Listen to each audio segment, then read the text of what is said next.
네, 안녕하십니까. 저는 신미선입니다.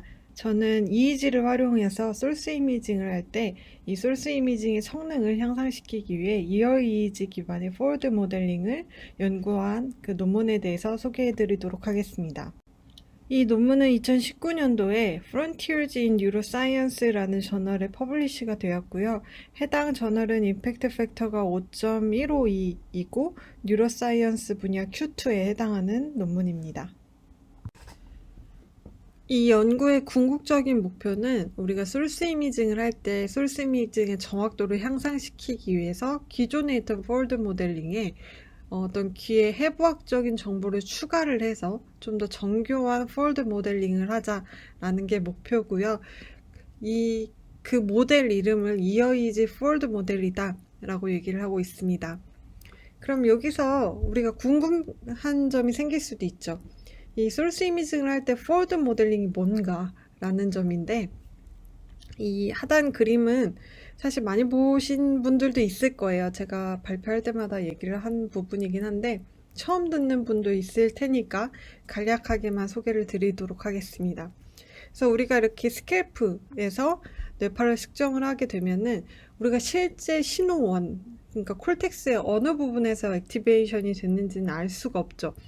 그래서 요 실제 액티베이션 되는 위치를 추정을 할 수 있는 방법이 이 소스 이미징 테크닉입니다. 그래서 요 스캘프에서의 값을 소스 값으로 풀어주는 방법이 인버스 프로블럼이라고 하고, 이 소스 값을 역으로 스캘프 이지로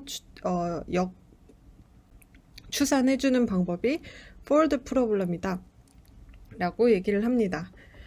그래서 요 인버스 오퍼레이터와 트랜스퍼 펑션이란 거를 각각 계산을 해서 우리가 추정을 하게 되는데요. 이 부분은 뒤에 가서 또 설명을 드릴 거고요. 그래서 요 포워드 프로블럼을 풀기 위해서 우리가 어떤 MR 이미지나 그리고 뭐 다른 여타 해부학적 정보를 이용을 해서 이런 헤드 모델링을 만들게 됩니다. 그래서 이런 모델링을 하는 것이 포워드 모델링이다 라고 기억을 해주시면 좋을 것 같아요. 그래서 요거를 좀 자세하게 나타낸 그림이 있어서 가져와 봤는데요. 이거는 2021년 시그널스라는 저널에 퍼블리시가 된 논문에서 추출해온 그림 일부분이고요. 보시면 우리가 요 센서 스페이스의 액티베이션을 우리가 스캘프 이미지를 가지고 추정을 해볼 수가 있고, 요 스캘프 이미지를 가지고 어떤 방법을 통해서 요 소스 스페이스의 액티베이션을 추정을 할 수가 있죠. 그래서 이 추정을 할 수 있는 방법의 일부분이 요 포워드 모델링이다 라는 거고, 우리가 측정한 그 MRI를 가지고 헤드 모델을 만들고 거기에 일렉트로드 이지 센서 포지션을 레지스트레이션 해준 다음에 얘를 기반으로 이 소스 모델을 만들게 됩니다. 그래서 이렇게 모델을 만들면 우리가 리드 필드 매트릭스라는 걸 계산을 할 수가 있어요. 뭐 어디서는 리드 필드 매트릭스, 어디서는 게임, 어디서는 트랜스퍼 펑션이라고 얘기를 하는데, 뭐 이런 매트릭스를 만들어서 일종의 변환을 해주는 거죠. 그래서 트랜스퍼 펑션이라고도 얘기를 해주는데, 요 리드필드 매트릭스는 우리가 가지고 있는 요 일렉트로드 개수 바이 그리고 원하는 소스의 개수만큼 이렇게 매트릭스가 계산이 되게 됩니다. 그래서 이 매트릭스를 먼저 계산을 하고 여기에 일종의 인버스 그 프로블럼을 풀어줄 수 있는 그 수학적인 수식을 통해서 인버스 오퍼레이터를 계산을 해서 이 소스 값을 추정을 하게 됩니다. 사실 포워드 모델링은 기존에 개발이 되어 있습니다. 그래서 많이 사용을 하는 게 바운더리 엘리멘트 모델이라고 해서 BM 모델이 있는데요. 걔는 3개 레이어 혹은 4개 레이어를 기반으로 해서 조금 러프한 모델을 메쉬 모델을 기반으로 만들어진 그 포워드 모델이고, 제가 오늘 예제를 가지고 온 건 파이나이트 엘리멘트 메소드 FEM 기반의 포워드 모델인데, 이 FM 모델은 조금 더 정교합니다. 그래서 요 레이어가 5개 레이어로 나뉘어져 있고요. 스킨, 스컬, CSF, 그리고 뇌도 그레이 매터랑 화이트 매터 이렇게 나눠져서 5개 레이어로 구성이 되어져 있고, 이게 삼각뿔 형태예요. 각각의 요소가. 그래서 삼각뿔이 이렇게 기본으로 이렇게 메쉬 모델을 만들어서 얘를 기반으로 이렇게 소스를 풀게 됩니다. 근데 우리 얼굴, 그러니까 외형적으로 보면은 이런 뇌나 CSF뿐만 아니라 아이볼도 있고요. 그리고 귀, 이렇게 들어가 있는 귀의 어떤 지형, 아나토미컬한 정보가 다 있죠.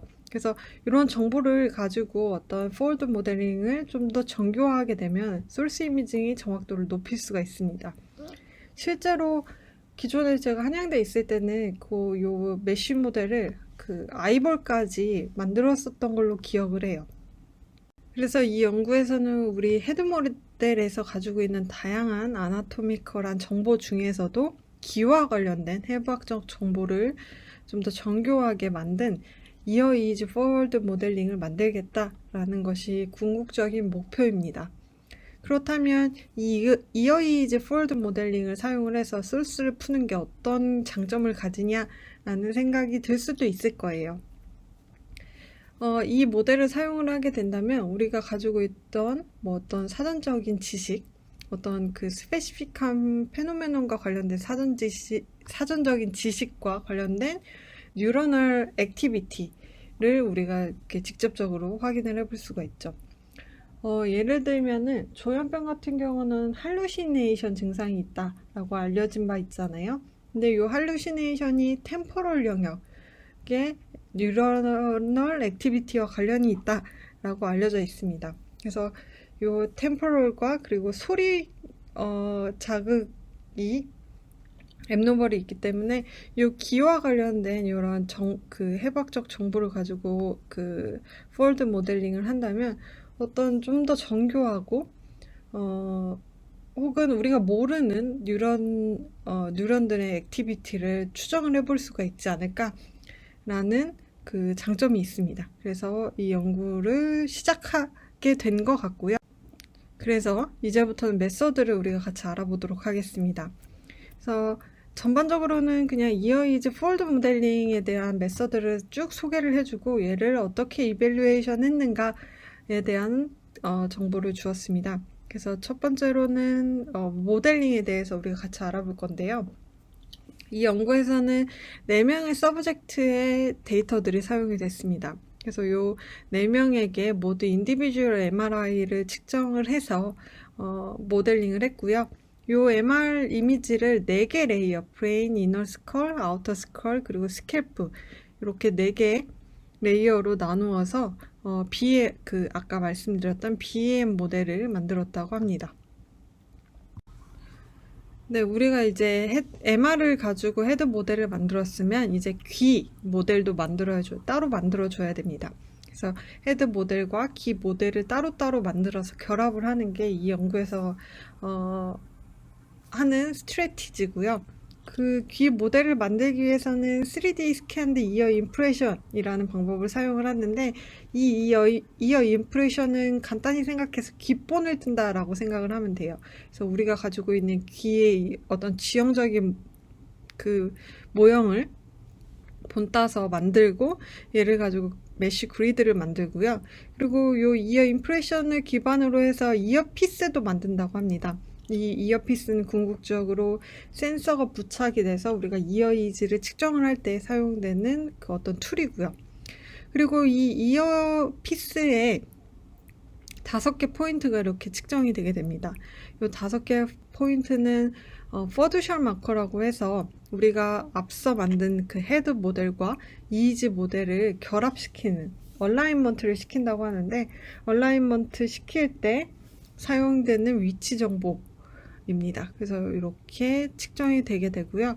궁극적으로 얼라인먼트를 시킨 다음에 이어 아나토미컬한 메쉬 정보들을 다 빼서 이렇게 구멍이 나게끔 만들어주면 궁극적으로 이어 이즈 헤드 모델이 만들어지게 됩니다.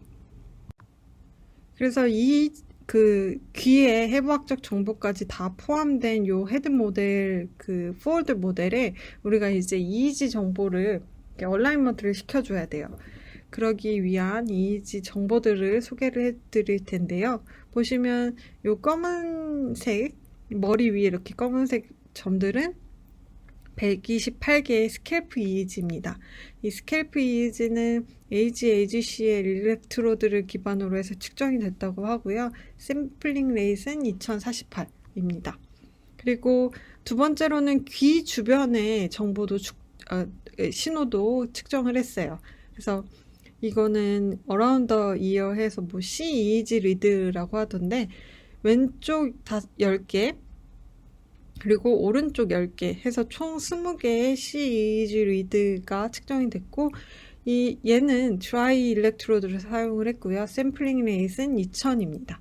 그리고 추가적으로 제일 중요하죠. 이어 EEG를 측정을 했습니다. 그래서 왼쪽 15개, 오른쪽 15개 이어 EEG를 측정을 했고, 얘도 마찬가지로 드라이 일렉트로드를 측정을 했습니다. 그래서 이 그림은 그 EEG 측정 그 시스템의 셋업인데요. 앞서 우리가 그 귓본을 이용을 해서 이어피스를 만들었는데, 얘를 가지고 여기에다가 센서를 부착하고요. 드라이 일렉트로드를 부착해서 이어 EEG를 측정을 하고 이렇게 귀에다 꽂았고요.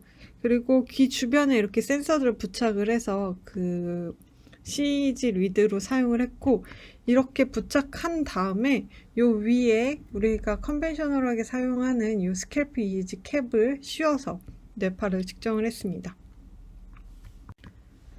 그래서 이 시스템을 기반으로 해서 뇌파를 측정을 했는데, AESSR, 그 Auditory Steady State Response, 그 자극을 주는 동안 발생하는 뇌파를 측정을 했다고 해요. 그때 어떤 사일런트 무비를 보면서 측정을 했다고 하고요. 근데 이게 궁극적으로는 폴드 모델링을 이밸류에이션을 하는 연구다 보니까 이 어떤 패러다임에 대한 구체적인 설명은 없었습니다. 그리고 이렇게 측정된 뇌파 데이터를 가지고 프리프로세싱을 총 4단계에 나눠서 하게 돼요. 그래서 거기에 대해서 설명을 드리도록 하겠습니다. 그래서 우선은 얼라이먼트 앤 싱크로니제이션 오브 EEG 데이터라고 되어 있는데, 앞서 설명드렸는데 기억을 하실지 모르겠지만 뇌파 데이터와 이어 EEG 데이터의 샘플링 레이트이 다릅니다. 그래서 이거를 동일하게 500Hz로 다운 샘플링을 해줬고요. 그리고 모든 그 일렉트로드를 FPG를 통해서 레퍼런싱을 다시 해주었습니다. 그래서 총 178개 스캘프 이어 EEG 다 포함해서 178개 채널이 분석에 사용이 됐고요. 이 연구에서는 디스카딩이라는 스텝이 있었는데, 이 스텝은 이 연구에서 그 이어 EEG와 CEEG 리드 같은 경우는 드라이 일렉트로드를 사용을 했다라고 말씀드린 바 있는데, 그런 데이터들은 약간 노이즈에 취약합니다. 근데 이 연구에서는 굳이 다른 어떤 아티팩트 제거 방법을 사용을 하진 않고, 이 노이즈가 많이 꼈거나 혹은 그 부착이 잘 되지 않아서 신호가 잘 측정이 되지 않는 경우는 그 데이터를 그냥 날려버렸어요.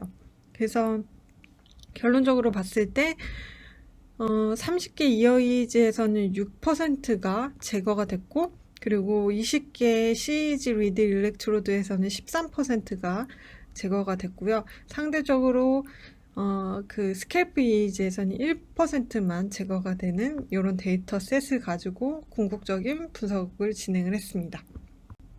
그리고 세 번째로는 ICA이고요. 그리고 네 번째 스텝은 다이폴 PT입니다. 사실 이 3, 4번은 거의 같이 이루어진다고도 볼 수가 있는데, 이 뇌파 데이터를 우리가 측정한 뇌파 데이터에서 어떤 그 컴포넌트들을 추출을 해내고, 그 컴포넌트를 활용을 해서 다이폴 피팅을 하게 돼요.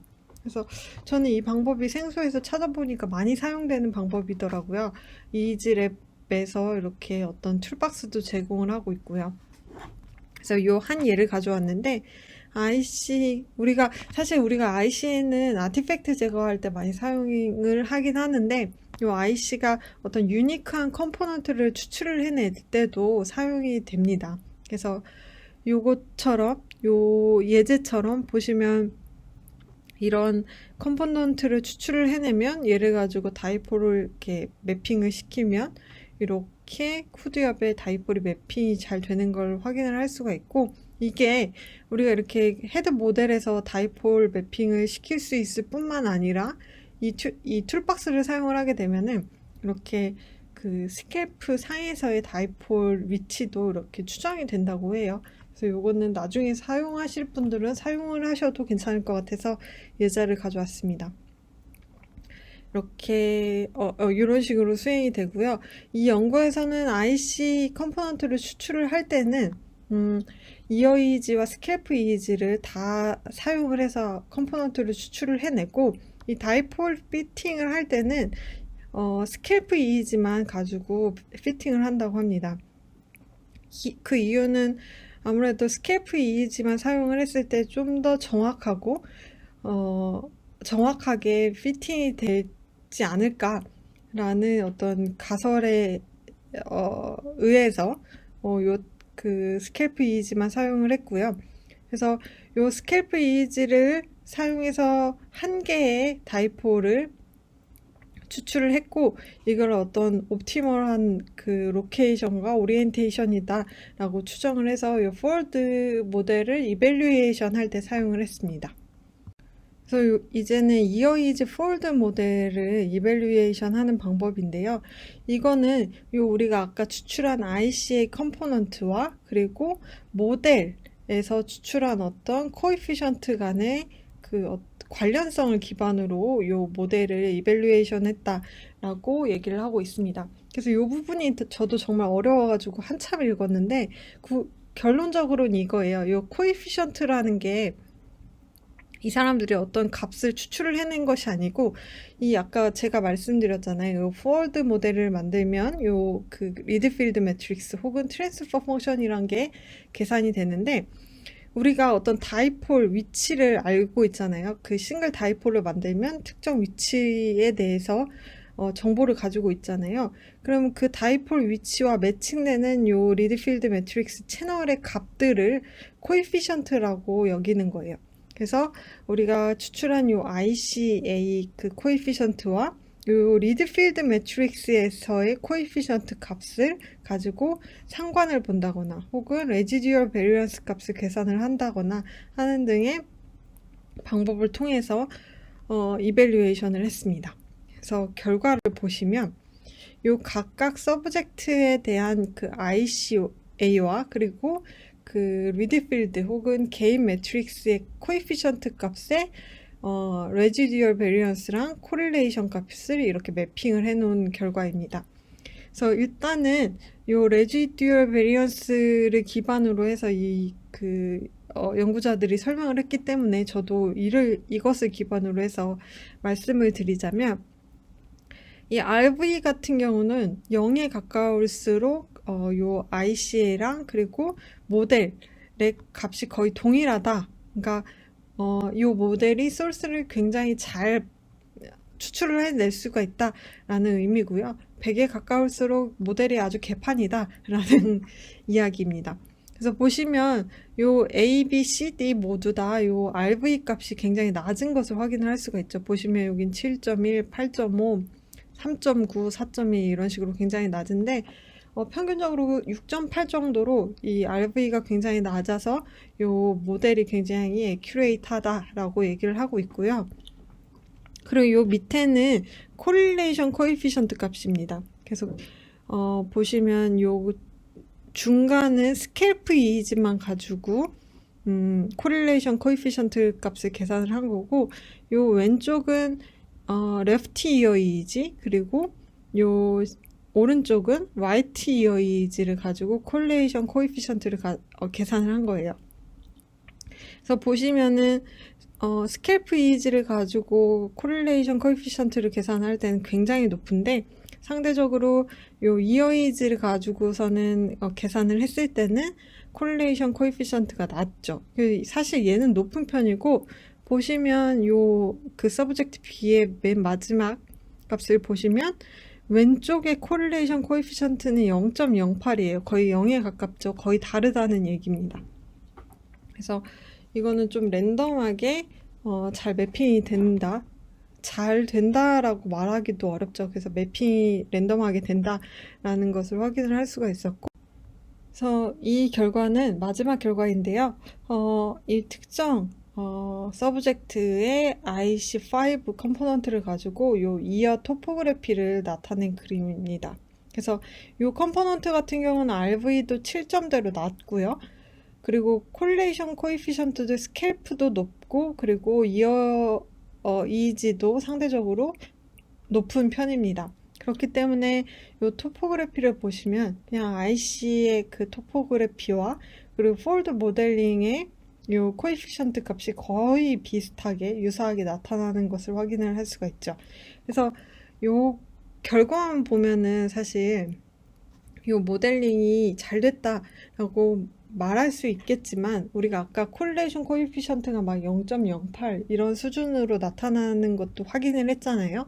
그렇기 때문에 막 정교한 모델은 아닌 것 같다라는 것이 제 개인적인 생각입니다. 그래서 결과는 여기까지고요. 사실 저는 이게 이어이지 데이터만을 가지고 포워드 모델링을 그 소스 이미징을 할 수 있는 어떤 모델을 만드는 건 줄 알았어요. 근데 좀 자세하게 읽어보니까 어떤 모델링을 하기 위해서 여러 가지 방법이 사용이 되고, 그리고 정확도를 높이기 위해서 인디비주얼 MRI도 사용을 한 거 보니까 사실 우리가 바로 갖다 쓰기는 어려울 것 같고요.